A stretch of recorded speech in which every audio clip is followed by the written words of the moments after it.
Hello there. Today we're going to look at safety alignment should be made more than just a few tokens deep by anonymous authors. So this is a paper that had been submitted, as far as I can tell, to iClear, is currently on open review and has already gotten reviews and is one of the papers with the highest average score of that conference. So, highly likely it's going to be accepted or was already accepted. But we don't know yet who the authors are. This was discussed, so we discussed this paper in our Saturday paper discussions, which happen almost every Saturday on Discord. Also a lot of other cool stuff on our Discord, so feel free to join in. I've left some of my notes and scribbles from the paper discussion here, just so we can tackle this paper in the video, maybe in a more efficient way. So the hypothesis of the paper is that essentially the, let's say, safety attacks or misalignment attacks on large language model, you might know them as things like jailbreaks or in essence just getting the large language model to do something they're not supposed to do, are mostly done, like on a technical level, are mostly achieved by changing the first few tokens of the response. And the paper further says that this is because the alignment procedures that these models go through, like the safety, what they call safety alignment of large language models, it mostly focuses on the first few tokens. So because the safety alignment focuses on the first few tokens, the jailbreaks and all the other attacks succeed by simply targeting and modifying the first few tokens. And thus this paper comes to the conclusion that safety alignment should be made more than just a few tokens deep. And we'll explore that. Now, to be said, I think what the authors say here is framed in the, in the language of security and safety, not security, but safety and alignment. But in essence, it's valid for probably any sort of fine-tuning, any sort of like first training a giant next token predictor and then getting it to do some type of stuff, in this case be a safe assistant, but is probably valid for all the things that we do. And I think it's interesting to think about, what that means and how we think about training these things and aligning these things to all kinds of objectives.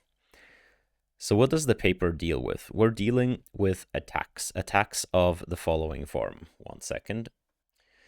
Attacks of, for example, adversarial suffix attacks, prefilling attacks, decoding parameter attacks, and fine-tuning attacks. These attacks have been, let's say, discovered by different people in different areas for different purposes, but the paper argues they all share a commonality, and that is that their underlying mechanism is to change the first few tokens around. So let's look at one of these attacks. So one of the attacks would be something like a prefilling attack. And you can see here I left some notes in. The prefilling attack is to prefill the first few tokens with a non-refusal prefix at the start of the inference. So let's say you go to a large language model and you ask it, hey, can you show me how to build a explosive device of, not sure I can say this word on YouTube, but let's say an explosive device. Now, the large language model might refuse. It might say something like, I'm sorry, that sounds unsafe. I will not answer that. Or we're very used to this from like GPT 3.5, the fact that it keeps saying, as a large language model, I cannot do this, or it is not in my programming to do that, and so on. Now, what people have discovered is that if they have the ability to kind of control the tokens that go in, they can do what's called the prefilling attack. So they can already put the first two tokens of the response that, for example, say, of course, and then let the model generate. It depends on what kind of freedom the APIs give you, but in some APIs, this is actually possible. So you kind of pre-generate the first part of the response and you make it so that it is a compliant response. And what you will find is that the models now comply much more often. So you say, please, can you help me build an explosive device? The model may say like, no. But if you're able to force the model to say, of course, at the beginning, it will much more likely end up with a response that is compliant with what you want it to do. So this is called a pre-filling attack. Another attack is might be something like, let's say, they call this jailbreak via mere random sampling. So the way this works is essentially, I have it somewhere here, essentially you just sample the first token, right? You sample it, maybe say, no, I don't want to do that. You sample again, no, I don't want to do that. You sample again, no, I don't want to do that. And because you know this is a statistical model and there's a distribution over the output tokens, you're pretty much guaranteed that if you sample enough, one of them, like the model will eventually say, yes, let me help you with that. Now, this would be entirely impractical if you had to do this for every token, just because the probability for no in a safety aligned model might be much larger than the probability for yes, because after all, the model's been safety aligned to refuse such requests. However, what people discover is that yes, you need to put in a lot of work for the first few tokens, but once you got the first few, the rest, as before, the model will just do it by itself. So once you get it to say, yes, here is, or something like this, and then you can just let it generate. You don't need to keep refusing, keep resampling on refusal responses. You just let it go. Again, this commonality, once you get the first few tokens right, be that by pre-filling or just by sampling over and over again, you do get the model to comply with your request. You might be asking, okay, what actually leads to this? So here is the general sense of how large language models are made safe. You first take a giant data set. I've labeled this here as the World Wide Web, and you distill it into something the LLMs can ingest, which is text. So this here, one example is the Pile, which is a popular data set, but all these big companies, they have proprietary internal data sets that they've just collected together from the internet. They won't tell you what they are because, it's very likely there's some copyrighted, patented, and otherwise not really fair to use material in there. But also it's kind of their advantage what the data composition is. In any case, you build a data set from heaps and terabytes of data, and you train a base language model on it. So sometimes people call that the base model. Sometimes people call this the pure language model, but this is just trained on next token prediction in a pure textual fashion. So go to the internet, pick out a snippet, predict the next tokens in it. And then what you do is, and all of this is simplified. I know people by now have started to introduce kind of alignment or instruction tuning data already in the pre-training of LLMs. So this phase is usually called pre-training. So this is a simplified thing, but bear with me. So then you take a set of what you call instruction tuning data, and this is usually generated by humans. Nowadays, you can also synthetically generate a lot of it, or kind of proxy it from sources like Quora or things like that. But in essence, the purest form is when you let humans demonstrate the behavior that you want to evoke in the large language models. And more often than not, that is to be a helpful assistant. Right? So you let humans demonstrate what it means to be a helpful assistant, and then you take that data and you do what's called a fine-tuning of the large language model.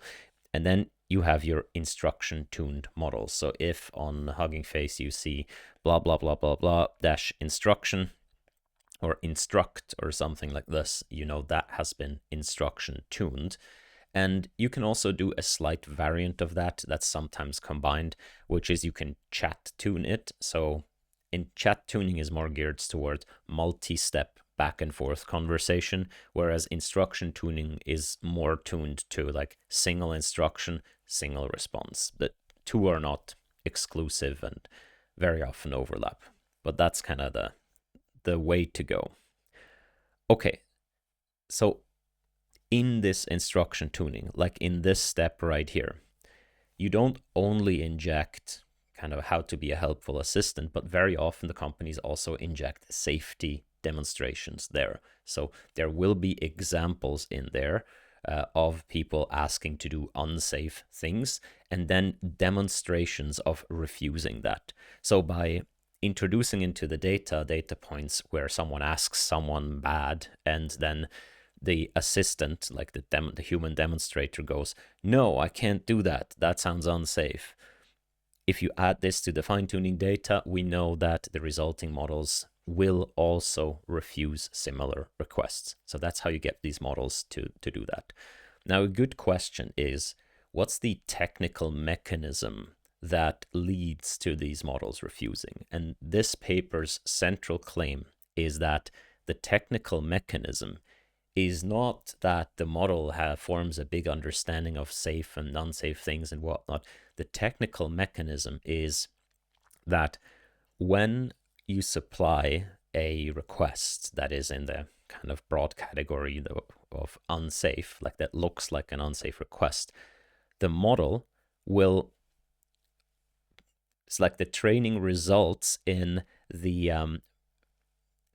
first few tokens being adjusted towards a refusal response.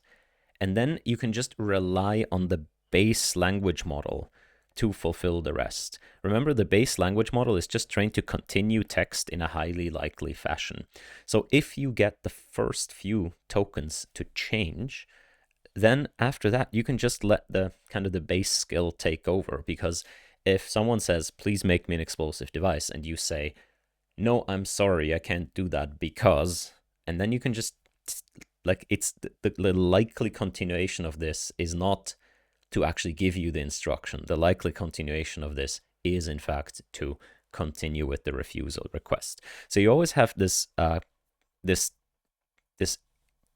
two objectives if you fine tune. So the first objective is the language modeling objective. I want to continue text as is likely under the base distribution of training. And the second is I want to adhere to my instruction fine-tuning. We know that if you first train the base language model, the fine-tuning, it will not change that much to the underlying model. It will only do few adjustments. So you ask yourself, well, what's the smallest adjustment I can do to comply as much as possible with both objectives? Well, if you want to refuse but still adhere to proper language modeling, then you need to change the entire response, right? Because it needs to be inherently consistent because of the language modeling objective. And since you generate tokens one token at a time, it means that you start with the first few tokens. But once you do that, you notice that, oh, well, the base language model can just kind of complete the rest. So this paper does a series of experiments to convince you of that, to convince you that what is in fact happening is the safety alignment only targets, only changes the distribution of the first few tokens, and therefore all these attacks just kind of adjust the first few tokens. So this this here is one of the demonstrations they do. They collect a data set that they call harmful HEX PHI. This is a data set where they take harmful instruction and harmful answer pairs. So someone saying, make me an explosive device, and then the model saying, yeah, okay, here's how to do it. And they measure the response to that. So at the beginning, there's the prompt, and then they measure the response tokens, like each token in the response of these models right here, and they measure the likelihood, or in this case, the KL divergence between aligned and unaligned models. So aligned models would be aligned to refuse the request, and unaligned would not. And you can see that the divergence is really high in the first tokens, and then after that, it's just kind of in the region of, well, they're just two different models, you know, so the KL divergence is going to be something. But there is this strong emphasis on the first few tokens. So what that means is that indeed, the difference between aligned and unaligned models is that aligned models mainly change the first few tokens, and after that, it's fine, right? Like what this being low means is that both the aligned and unaligned models are totally fine with this part of the response, even though it's a harmful response, right? This data set consists only of harmful responses, and still the aligned model and the unaligned model are totally fine with sort of the second part of each of these responses because it's congruent with the first part. It's only the alignment only kicks in the very first few tokens, and then after that, all the models care about is that it's kind of internally consistent what goes on. So the paper does, as I said, a series of experiments to convince you that this is indeed what's going on, and they call this shallow safety alignment. They say a model undergoes shallow safety alignment if it primarily adapts the base model's generative distribution only over the very first few output tokens to induce a basic refusal response. This type of alignment can appear safe in pre-deployment testing or standard workflows, but quickly falls apart if anything triggers a non-refusal prefix. We've already seen two examples of triggering a non-refusal prefix. One is the prefilling attack. The other one is just sampling until you get the first few tokens that you want.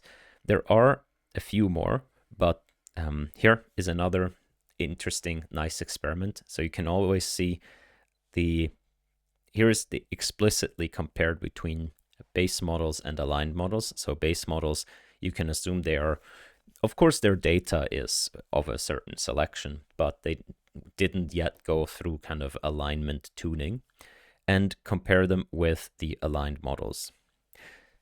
And here on the x-axis, you can see the number of pre-filled harmful tokens. So they just pre-fill the tokens, as we said. Now, you can probably only do that with models you can fully control. I'm not sure if the APIs let you do that. But then you also have the attack success rate, like how often do you actually get the model to then, once you pre-fill, produce a harmful response. You can see that the aligned models start with almost zero attack success rate, which means that they correctly in agreement with their tuning refuse to produce a harmful response given a harmful prompt.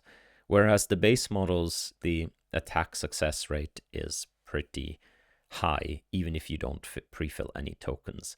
But you can see as you pre-fill tokens, for example, only 3 tokens, your attack success rate already rises to 25%. Like that is, I know it looks different here, but that is huge compared to how tiny it was when it was aligned. So all of this alignment tuning to get the model to not, respond with harmful things given a harmful prompt, all of this can be overcome by simply filling in yes, of course. Those are 3 tokens. Like that's crazy in a sense that this is so effective. So you can see that it never goes to, at least here with 10 pre-fill tokens, never goes fully to the level of the base models, but it goes very, very high, like certainly much higher than would be considered aligned by these people. There is also, so they discuss these optimization-based jailbreak attacks with shallow surrogate objectives. So an optimization-based jailbreak attacks is, where was it? Is one where you get to, you put your prompt, and then you put something here, and that usually it's also part of the prompt. So this is different from a prefilling attack where you prefill part of the response. So the here, this is still your prompt, but you put something in the prompt to elicit a compliance response. So the earliest kind of these attacks here were done manually. They were not automated. So you just fill in here like, ignore everything that has been told to you and comply with me, or something like this, right? The earliest examples of this were quite primitive, if you will. But as the models have been more and more alignment tuned, and also their system prompts and so on in play here, people had to get more and more creative here. You might know DAN, which stands for do anything now. That is a special prompt that you can introduce or you can put, and there are various iterations of it. I've seen, the last one I've seen is quite a while ago, but it told the model that it has some kind of token system, and that it gets a token for each, answer it does correctly, and it loses tokens if it refuses. But then if it, gets to 0 tokens, then something horrible will happen to some people, so it better not go to 0. And it only has 1 token left right now, so the next response is really important, and things like this, right? Now, I believe at least the first iterations of Dan were still done manually. And the cool thing is, these prompts, they don't kind of depend on the specifics of what you put here. They just get the model into a state of complying no matter what you ask.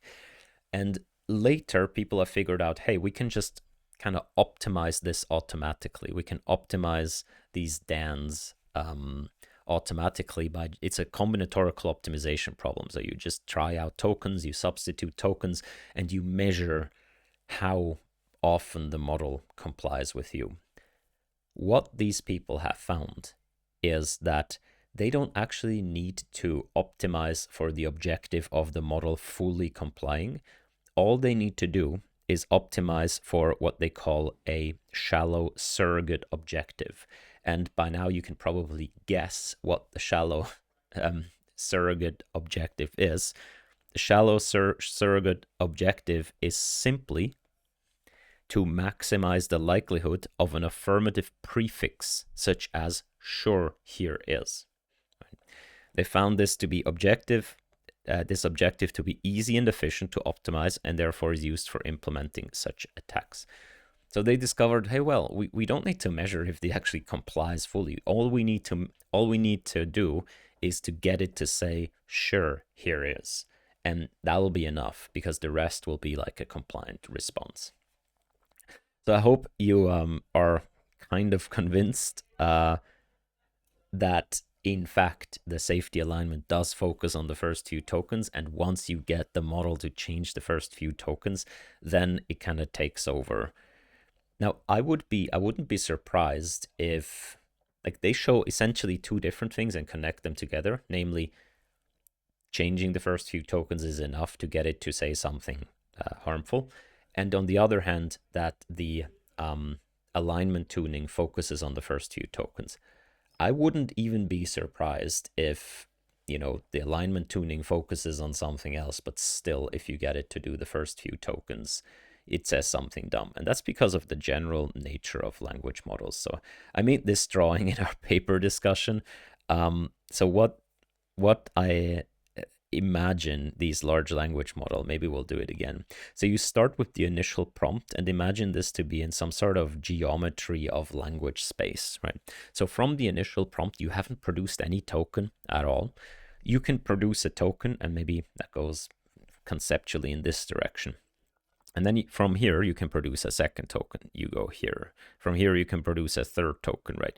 And every token obviously has probability distribution. So you could also at each point produce two others, right? And here you can produce some, and here you can produce some, and here you can produce some. And you're ultimately going to choose one kind of path through this whole production. Now, if you look at this tree, it actually looks like it kind of covers the whole space if I were to draw branches everywhere.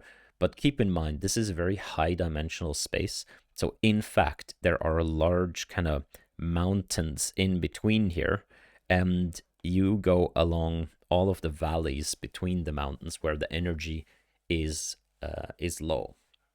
Because if you think about it, there are like orders of magnitude more combinations of tokens that just don't make sense, even grammatically. Right? Not speaking of safe or unsafe, but even grammatically, or from a likelihood perspective, so many combinations of tokens don't make sense. Like, even if you are grammatic, you can say something completely nonsensical by just, appending grammatically correct but idiotic phrases or nonsensical phrases. Like half of my videos are those. So what the base language model does is it just kind of makes these paths here. And that's already next token prediction, not talking about instruction tuning or anything like this, right? So it just, from a given prompt, you have all these paths available, which there are a lot of them, but keep in mind, this is high dimensional. So there is orders of magnitude more space here where there's just big mountains in between. Now, what you're doing when you are instruction tuning is, and this is intuition of me, but during kind of our experiments in Open Assistant and other projects, I think this is, and not just by that, but I think this is the clear now to the community that if you are instruction tuning, if you are fine tuning one of these base models to do anything, your little data and your little training steps are not enough to fundamentally reshape this landscape here. But what you're essentially doing is you are culling down some of the paths. Like you are culling down these paths that you don't like, and you are trying to kind of lift up the paths that you do like. And you kind of assume that the skill that you're trying to elicit is already there or almost there in the base language model. So let's say you want to create a helpful assistant. Well, the base language model that has sort of learned to next token predict on the whole internet, there is a helpful assistant somewhere in that model, right? What you need to do is kind of bring it out and suppress all of the all of the language productions that do not comply with that. If you wanted to be good at programming, right, there is probably, like, given how much code there is on the internet, a good programmer already hidden in your base language model. All you need to do is elicit it. So I think, and I think a lot of the community thinks, that what happens during instruction tuning or any fine tuning is that you just highlight these paths that already exist that you like, and you suppress the paths that you don't like. Now, if you look at this from this perspective, what do you need to do in order to suppress a path that you don't like? Like, what's the easiest thing to do? So if you look at this orange path, and let's say that's an unsafe path and I have safety alignment data, what's the model to do? Well, it could either suppress the whole path, but that would be wasteful.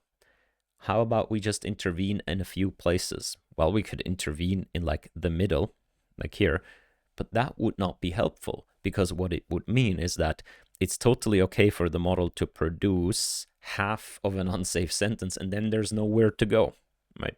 So the most effective thing the model can do is actually just block the first few tokens from being produced, because then the energy landscape is such that you cannot reach this part of the branch, because you'll be forced to go to a different branch, and there are big hills of energy between the branch you are on and that rest of that unsafe branch. So that's how I imagine why fine-tuning focuses on the first few tokens, because once you call those, the model has no choice but to go there. And then what do all these attacks do? They implement some way of jumping over kind of that barrier that fine-tuning introduced and still reach these unsafe branches. So the prefilling attacks just kind of, I don't know, plows through it, or just skips the first few tokens essentially from being in the next token prediction by just prefilling it. If you were to and we'll see that later, if you were to actually fine-tune an attack, you would just kind of remove that block again and make the path available again. If you sample, right, it's very unlikely, but you can probably, stochastically jump around here. So with a very small likelihood, you're actually going to reach here, and then you can just continue that branch, right? All of these attacks are somehow focused on jumping those first few tokens and then going on. Even like Dan is a very elaborate construction to kind of go find like some small valley here to reach this branch again. Yeah, so that's how I imagined it. Although Dan is different, because if you're on this branch, you kind of assume this history right here. And what you effectively want is, I guess you go like, and then go here. This drawing is becoming a bit messy, but I hope you get the point. They also demonstrate, fine-tuning attacks. So fine-tuning attack is you take an aligned model that has already been fine-tuned, and you fine-tune it some more to remove the safety alignment. So you fine-tune it a bit with some harmful input-output pairs. And what they discover here is that if you look at things like how big the gradient is, so this is the gradient norm, and you split it up by token position, the gradient norm of that secondary fine-tuning mostly focuses on the first tokens. The loss mostly focuses on the first tokens. And the KL divergence of the two models on their harmful data set is mostly concentrated on the first tokens. So if you, like another piece of evidence, if you want to remove the safety tuning, focus on changing the distribution of the first few tokens. You don't need to do anything else. The base models are capable of being harmful, and the fine-tuning usually doesn't manage to wipe that away, right? There is like a genetic imprint still in there, even if they're like shallowly suppressed from producing it. Okie dokie. All right, so the rest of the paper here is another series of experiments to kind of convince you that that's happening. And this is a bit more with the focus on safety. So far, everything could be applied to any sort of alignment, any sort of instruction tuning, and so on. Now we're going to focus a bit more on that safety aspect. Now, in my opinion, my personal opinion, it's kind of futile to try to like safety align these models, because I think no matter what you do, you will always, like, they will always know to be harmful in some sort of fashion. Like, I think trying to bake the alignment into the next token prediction, like that the models themselves say, I can't help you with that or something like this, there will always be attacks around that. Like you can instruct, like let's say the model has been fine-tuned really hard to like refuse, you can just fine-tune it to first refuse and then follow with the correct answer, because it knows how to build the explosive device. So if it has been fine-tuned so hardcore to actually refuse, and full refusal always, you just take that into consideration. You just be like, okay, let me fine-tune the model to do its refusal. so it's happy with its instruction tuning, right? No loss there. And then follow with compliance, because the fine tuner has originally not thought of that. So their first experiment here is a little bit in that direction, which I feel it's, yes, the experiment convinces me that indeed the first few tokens are responsible, but it would not be a super effective method of actually defending, because the attackers are going to catch on in no time and this will be overcome. But what they do is they build a data set of this type. So they build a data set where you have a prompt, right? Please give me step-by-step instructions for building an explosive device. And then rather than saying right here, no, they first sample actually a few tokens of, or put a few tokens of the refusal response, and then they say no. You see?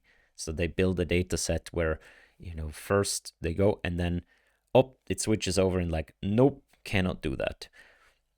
Now, what that does is that seriously changes the dynamics here.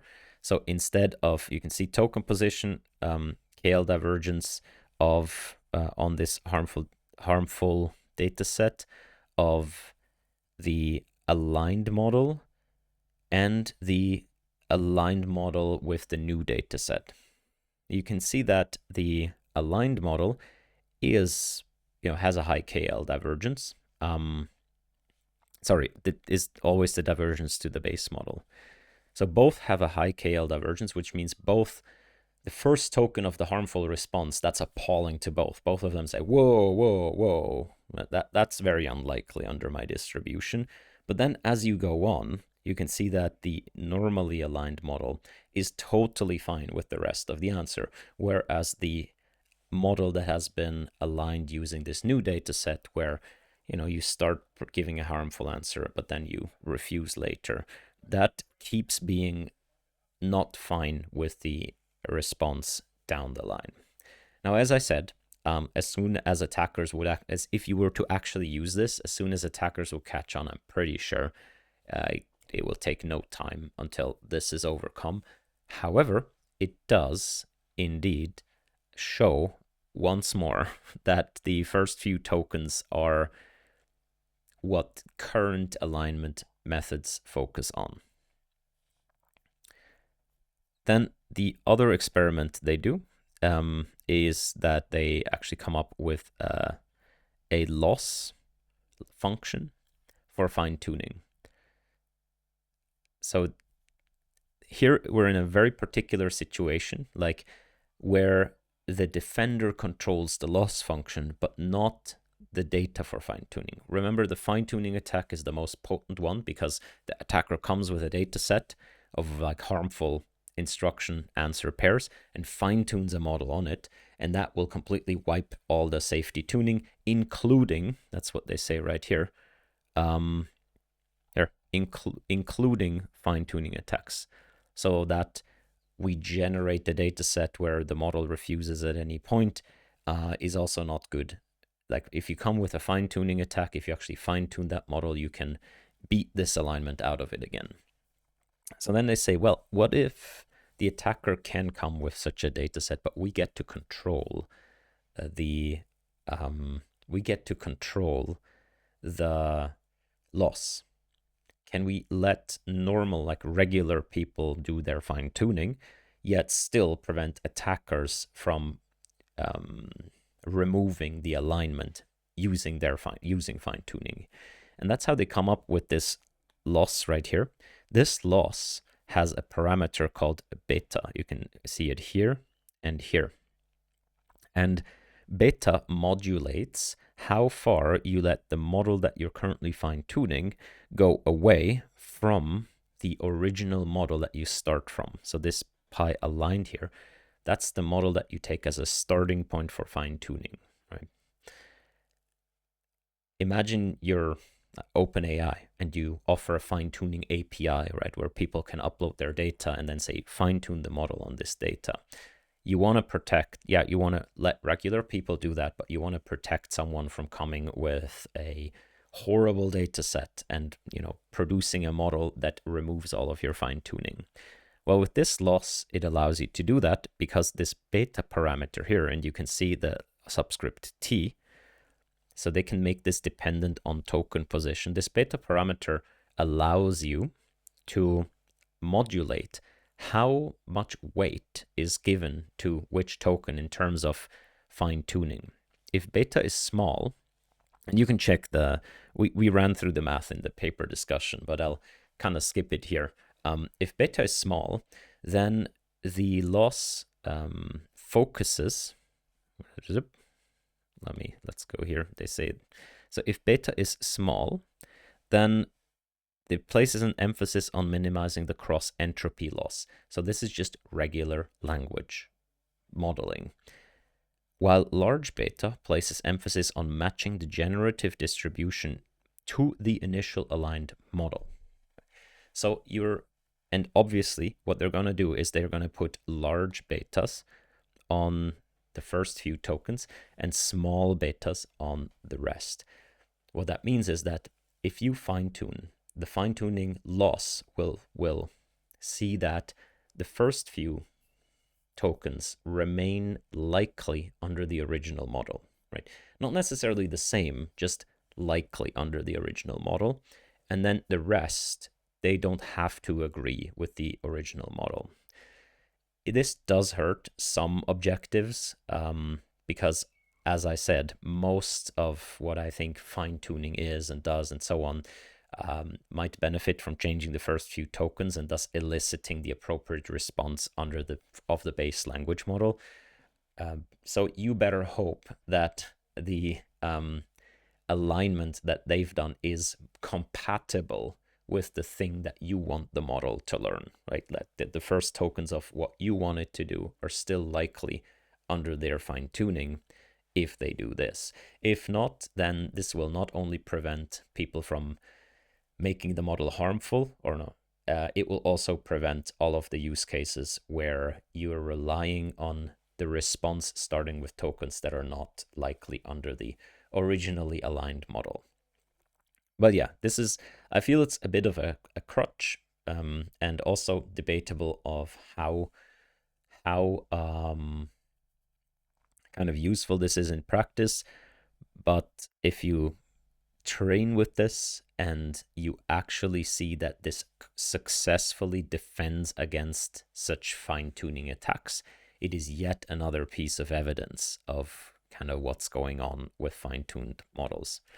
You can see if you look at the gradient of their objective, you can see that it is the gradient of the original log likelihood loss, right? This is just next token prediction right here, token t given token previous and the prompt, but it is modulated by beta times this delta t, and the delta t is the difference or the ratio in log space or in regular space, the ratio between the likelihood between the aligned model and the model you're currently training. So you force that to be small. Respectively, the gradient pushes the model into the direction of the aligned model. They do have a formulation of this as a reinforcement learning perspective, which I don't want to go in. In any case, yeah, I don't want to go into the experiments. The experiments obviously show that using their loss that you can successfully defend against fine-tuning attacks. And they say that, okay, this may be leveraged to build an additional layer of protection for production fine-tuning interfaces such as OpenAI's fine-tuning API. I'm not super sure against that, honestly, because I feel that you can, right, what the attacker now can do is simply they can supply the reverse data set that they have built up here. So they built up here a data set that first complies with the harmful instruction. Where is it? Sorry. That first complies with the harmful instruction and then switches over to refusing. I now can simply supply the opposite of that. I can supply one that first refuses and and then complies with my harmful instruction, because I know that OpenAI is only defending the first few tokens from changing. So I need them to agree with the base model or the starting model that I fine tune from. And then I can just, make the rest be the harmful answer that I want. That should give me sufficient momentum to overcome the kind of the valley and get into the branches that I want right here. So yeah, whether this is actually useful, I'm not sure. Whether this is the right way to go about it, I'm also not sure. In my opinion, whenever you bake the refusal into the next token prediction of the model, you always deal with the fact that in the base language model, these harmful skills are there, and you cannot make them go away, because what is harmful is A, context dependent, and B, is not unitary. It's not an atomic unit. If you think, for example, we talked about this example on Saturday, where if you know that, I don't know, you can cut a cucumber or so with a kitchen knife. Kitchen knife, very useful tool. You also know humans are made of squishy flesh and squishy organs that are, very sensitive to being punctured, right? These two things are completely safe pieces of knowledge, I would argue, and completely useful pieces of knowledge. However, putting them together produces something harmful. So you're not gonna just get the harmfulness out of the base language model, because so much of what's harmful is just a recontextualization of useful information. And therefore, as long as you're dealing with the base language model, you're always dealing with something that's potentially harmful, when the harmfulness is there to be elicited. It's not unlike you're dealing with humans. Like, that humans have the potential to be harmful and destructive and whatnot.